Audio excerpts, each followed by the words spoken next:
എത്ര പെട്ടെന്നാണല്ലേ ഓരോ ദിവസവും പോകുന്നത്. അപ്പോൾ പിന്നെ ഈ 3 വർഷം പോയത് എന്ത് പെട്ടെന്നാണെന്ന് പറയേണ്ടതില്ലല്ലോ. എന്നെ സംബന്ധിച്ച് ഞാൻ ഈ കോളേജിലേക്ക് അഡ്മിഷൻ കിട്ടി വരുന്ന ആദ്യത്തെ ദിവസവും ഇന്നലെ കഴിഞ്ഞ പോലെ തന്നെയാണ് എനിക്ക് ഫീൽ ചെയ്യുന്നത്. ഞങ്ങളിവിടെ വന്ന് പഠിക്കാൻ തുടങ്ങി കുറച്ച് നാൾ കഴിഞ്ഞപ്പോൾ തൊട്ട് എല്ലാവരുടെയും പ്രാർത്ഥനയെന്ന് വെച്ച് കഴിഞ്ഞാൽ എങ്ങനെയെങ്കിലും ഈ കോളേജ് ലൈഫ് ഒന്ന് കഴിഞ്ഞ് കിട്ടിയാൽ മതിയായിരുന്നു, ഈ കോളേജിൽ എങ്ങനെയെങ്കിലും ഒന്ന് ഇറങ്ങിപ്പോയാൽ മതി എന്നൊക്കെയായിരുന്നു. ലാസ്റ്റ് ഡേ ആണ്. എല്ലാവർക്കും നല്ല വിഷമമുണ്ട്. നമ്പൂരി ഒരാഴ്ച എനിക്കൊരു വിഷമമില്ല. നമ്പൂരി ഒരാഴ്ച കൊണ്ട് പറയുവാണ് നമ്മൾ ഇന്നും കൂടെ ഉള്ളത്. നമ്പൂരിക്ക് ഭയങ്കര വിഷമമുണ്ട്. നമുക്കൊക്കെ എത്ര വിഷമമില്ലെന്ന് പറഞ്ഞാലും ഇത്രയും വർഷം അല്ലെങ്കിൽ ഇത്രയും ദിവസങ്ങൾ നമ്മുടെ കൂട്ടത്തിൽ എല്ലാ സങ്കടത്തിനും സന്തോഷത്തിനും അതേപോലെ നമ്മുടെ കൂടെ നിന്ന് ഇണക്കങ്ങളും പിണക്കങ്ങളുമായിട്ട് മുന്നോട്ട് പോയവരെ പെട്ടെന്ന് ദിവസം വിട്ടുവരാൻ എന്തായാലും വിഷമം ഉണ്ടാവും. എന്നെ സംബന്ധിച്ച് ഞാൻ ഏറ്റവും കൂടുതൽ ഹാപ്പി ആയിട്ടും കംഫർട്ടബിൾ ആയിട്ട് ഇരുന്നിട്ടുള്ളത് ഈ കുറച്ച് പേരുടെ കൂടെ മാത്രമാണ്. കഴിഞ്ഞ ബർത്ത്ഡേ വ്ലോഗിൽ ഞാൻ പറഞ്ഞതുപോലെ തന്നെ സാമിക്കുട്ടിയുടെ ബർത്ത്ഡേ ഉണ്ട്. ഇന്നാണ് ഞങ്ങൾ അവർക്കുള്ള ഗിഫ്റ്റൊക്കെ കൊടുത്തത്.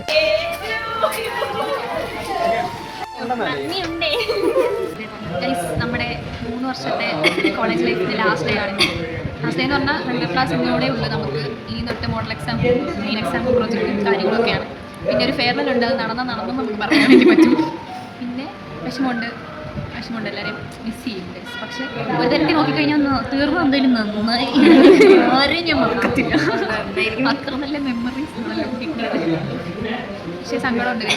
പക്ഷെ നമുക്ക് പോയാലേ പറ്റും. തുടക്കം ഉണ്ടെങ്കിൽ അവസാനം ഉണ്ടെന്ന് പറയുന്ന പോലെ എന്തായാലും ഇവിടെ ഇറങ്ങി പോയാലേ പറ്റും. അവരിറക്കി വിടുന്നതിന് മുമ്പ് ഇറങ്ങി പോയല്ലോ. അപ്പോൾ ഇനി എവിടെയൊക്കെ വെച്ച് കാണാം. എല്ലാവർക്കും ഓൾ ദി ബെസ്റ്റ്. എല്ലാവരും ലൈഫിൽ രക്ഷപ്പെടും. ഹാപ്പി ആയിട്ടിരിക്കും.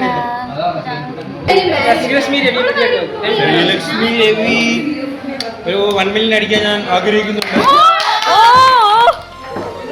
ഈ വീഡിയോയിൽ ഒരുപാട് കാര്യങ്ങൾ കാണിക്കണമെന്നും പറയണമെന്നൊക്കെ എനിക്ക് ആഗ്രഹമുണ്ട് കേട്ടോ. പക്ഷേ എന്ത് പറഞ്ഞാണ് നിർത്തേണ്ടതെന്ന് എനിക്കറിയില്ല. അതുകൊണ്ട് ഇന്നത്തെ വീഡിയോ ഞാനിവിടെ അവസാനിപ്പിക്കുകയാണ്. ഇനി അടുത്തൊരു വീഡിയോയിൽ കാണാം. അപ്പോൾ ഓക്കെ, ബൈ.